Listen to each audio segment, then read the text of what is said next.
All right, my name is Carlo Duran. I am the financial literacy specialist with the 88th Readiness Division, U.S. Army Reserve.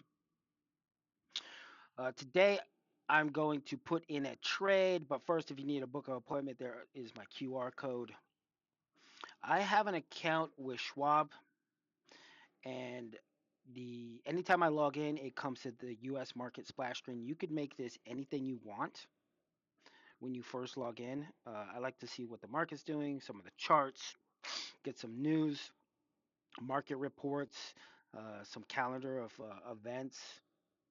So it's just a good page to um, take a look at once you log on. So let's go to the stock page.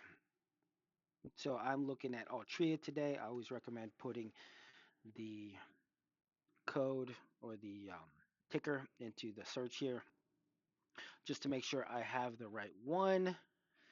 And here it is, Altria Group. This is the Marlboro Man.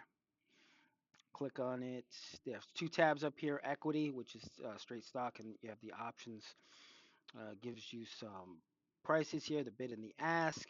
Yesterday's uh, close, today's open. Gives you some charts you can mess with. Gives you some volume, some news.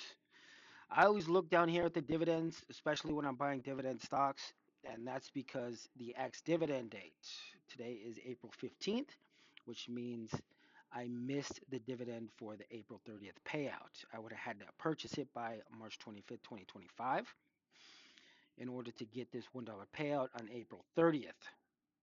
Okay, so whatever I buy today is not going to be subject to that dividend. It's a quarterly dividend. I'm not going to get it till the following quarter. This represents a 7.14% payout, which is awesome. That's what I'm looking for. Here are some of the ratings and some of the analysts' reports. I don't like Morningstar very much. That's a huge one. Most people have heard of Morningstar. They're a little on the growth side, and they like tech a lot. I kind of shy away from tech and am looking more at solid companies and not so much growth companies. Um, which growth companies, not to say they aren't solid, but a lot of growth companies are speculative. So I use the Schwab equity ratings. This is an A, and you could go in and look at the reports on why it's an A.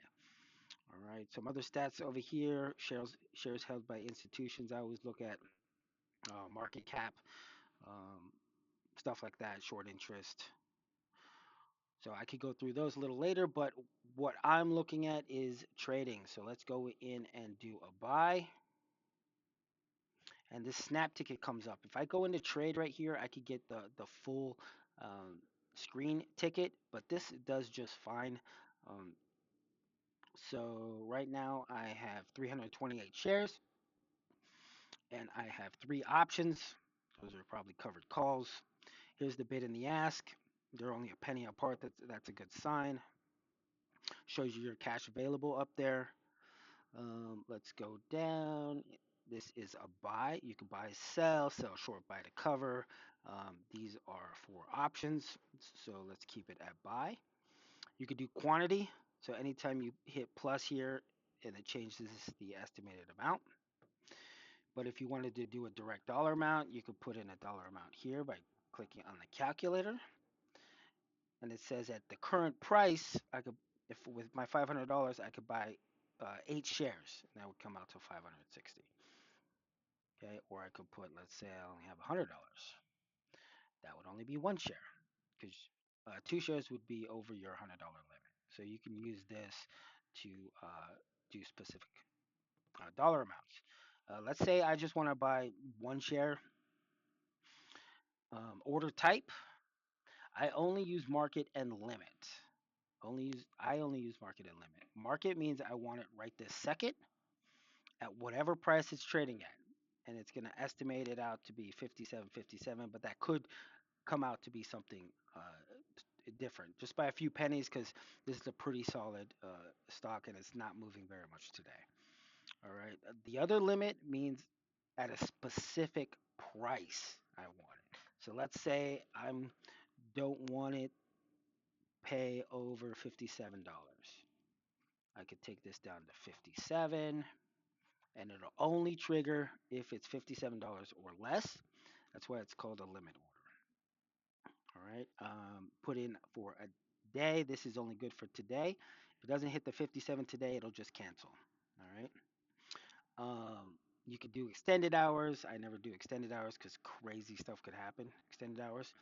Good till canceled. So this will stay in there. I believe it'll stay in there 6 months if I'm not mistaken. Good until canceled. So this will just keep renewing every single day, and then as soon as it hits the 57, it'll trigger. Um, so I never use kill or fill or fill or kill. That's for partial lots, which I never buy big enough to be partial lots. So that's why I just use the limit or the market. Uh, Limit of the market, and then I just do the day. Sometimes I'll do good till, like when Altria was overpriced and this was under 7, then I calculated what a 7% dividend would be and I put that in. So let's say I just want to do a market right there and it's trading at 57.59, which I had some technical issues, and so I redid this video and it's went down 5 pennies, so good for me. I could add other stuff to this order, but I try not to make it too complex. Review tells you how much it is. See, look at the commissions and the industry fees. Really? That's awesome. Why isn't everybody doing this? Place this order. Boom. Buy one MO at market day only. Here's my order number. If I click the order number, it'll take me to the fill, whether it was filled or whether it was canceled or whether it's still outstanding. And this one got filled immediately at 5758.88. It got filled immediately because it was a market order, and that is the beauty of market orders. So now I have one more share of Altria, and that's how you put in an order.